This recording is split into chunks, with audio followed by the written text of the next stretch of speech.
As Donald Trump increases pressure on Canada to crack open the wallet on military spending, Canada's Chief of the Defence Staff is still waiting to hear from the Prime Minister on that. And there's an endless list of pretty much everything our military needs, from personnel to hardware and vehicles. Is there a better way to get that faster? As we saw last week with the RCMP, the Black Hawk helicopters they just got to patrol the border are leased. It was one way to get a quick turnaround for an issue with a ticking clock. But could that type of procurement help our military too? We sat down last week with the Chief of the Defence Staff, General Jennie Carignan. General Carignan, welcome back to the show. Thank you so much for making time for us. Thank you, Mercedes. Glad to be here. It is quite a time to be the Chief of the Defence Staff. A complex global situation, an American president who is making unprecedented comments about how he will handle allies, in particular Canada and Canadian defence, and then all of the direct threats you're dealing with from China and Russia. When you heard what Donald Trump had to say, complaining that the United States pays for Canada's defence, that we're not doing our fair share, that we're not able to respond, what were your thoughts? I think for me, it's about understanding what this means. Like, there's many layers to those comments. It's important to continue the great collaboration we've had with like our military colleagues on the U.S. side, both from a NORAD, a NATO, or through various coalition efforts that we have worked alongside our U.S. colleagues for many years. So again, I'm dead focused on managing the military and defense for Canada alongside our U.S. colleagues. Have you had any interactions or discussions with the Prime Minister or the Defence Minister about accelerating defence spending or getting more equipment faster, for example, like they've done with the RCMP to try to address the concerns there? We've heard kind of radio silence on the CAF, and I'm wondering if you've heard anything different than what we have. So for sure, since I arrived in July, we have been focusing our efforts on accelerating the investment as much as possible in terms of delivering new capabilities faster. So this has been the focus of our work since last summer, and again working with the leadership to make this happen. But has the Prime Minister or the Defence Minister indicated there's going to be any kind of an immediate injection of funds? I mean, I know the RCMP wanted helicopters for 10 years, but then suddenly they were able to lease them within a matter of weeks. I'm trying to understand whether that same discussion is happening on the military side or if it's only being had on the border security side right now, because Donald Trump seems to really be identifying the lack of defense spending and capability as an irritant for him in the relationship.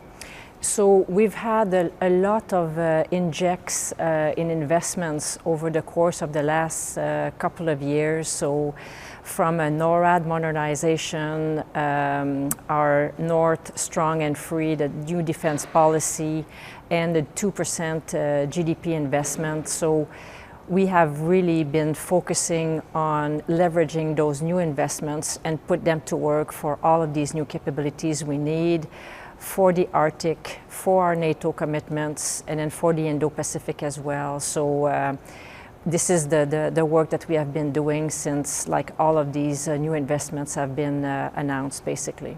So I don't want to put you too much on the spot for it, because I know you're not the one who decides military spending, but that doesn't sound like a yes to me, that there's been any sort of a change since Donald Trump's comments that were made in the fall. No, because we were already on this path. We were already on the course of accelerating spending and accelerating. For 2032, though, which I don't think is going to satisfy President Trump. Yes, but our plan was to try to achieve it earlier. So this is what we were actually working on over the course of the last few months. So, and it will be about making sure that we start, that we rebuild the foundation. It's all about readiness.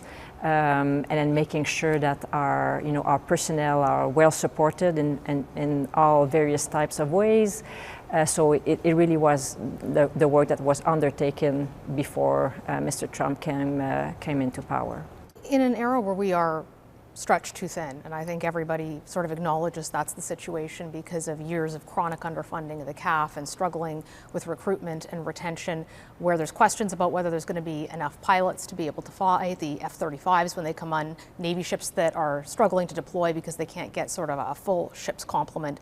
You're coming in and trying to solve these problems as quickly as you can, but I'm still trying to get a sense of what that timeline looks like. So we need to modify the approach, and we need to prioritize our efforts in terms of time and space. We will not be able to do everything all at the same time. So in terms of recruitment and getting back to our a full complement of personnel, we want to achieve that by March of 29. So we want to get back to that. But if I can do it faster, I'm going to try to do that. So the guidance that the team has currently is even if we reach our target, we're not going to stop. Like, we can go over and above and then do that. So there might be a chance to do it faster. However, we also need to design the training that follows the onboarding of many, many more people. So we want to make sure that this is also designed in an efficient manner so that people don't wait around to be trained once they have been enrolled. So it's designing that so that it's done in a, in a as effective manner as possible. But again, having objectives and then grow the force past the current effective is also the goal here. If Donald Trump were to take a look at NORAD and the way that he's looking at NATO, what would that mean for us? What are the possibilities if we saw NORAD no longer being this, jewel in the relationship between Canada and the United States? We really can't tell at the moment. So it will be about revisiting and analyzing what this means, and then craft the military solution that will work for us. So in the end, it will be about crafting maybe new ways for the defense of Canada, but we are not there at all yet. Military procurement is notoriously slow in Canada, and that's not just on the military, it's the whole of government and the way that it works. What we saw with the RCMP getting the Blackhawks was a very novel way of approaching things. And just to be clear for our viewers at home, these are leased from a civilian company. The RCMP has not bought them. They're being flown by civilian crews. It was done as sort of a stopgap very quickly. Would you like to see a similar approach to some of the equipment for the Canadian Armed Forces to be able to acquire it more quickly to meet the challenges that you're facing instead of waiting 7 or 10 years and getting all of it at once? We are exploring various innovative ways to get those capabilities in an accelerated way. Because we understand that we are getting more for our money as we can procure those equipment faster. So absolutely looking for different ways of doing it. We've had success with the P8. We've had success with other equipments and materials. So now it's about learning from those processes and then working with our partners in town to design more innovative way of doing this faster. We're about to go into a general election sometime in the next few months. We don't know who the Prime Minister will be, other than we know that it will not be Mr. Trudeau.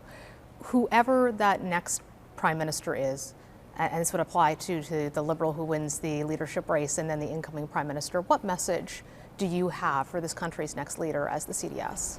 I think we need to pay attention to defense. I need to pay attention to our defense because we all know that somehow many sovereignties have been breached these past few years. And in order to remain sovereign within our own territory, we had to be mindful of our defense and take our own responsibility to defend our territory. So that would be the message. Seems like a good message. Thank you so much, General Carignan, for sitting down and joining us. Thank you, Mercedes.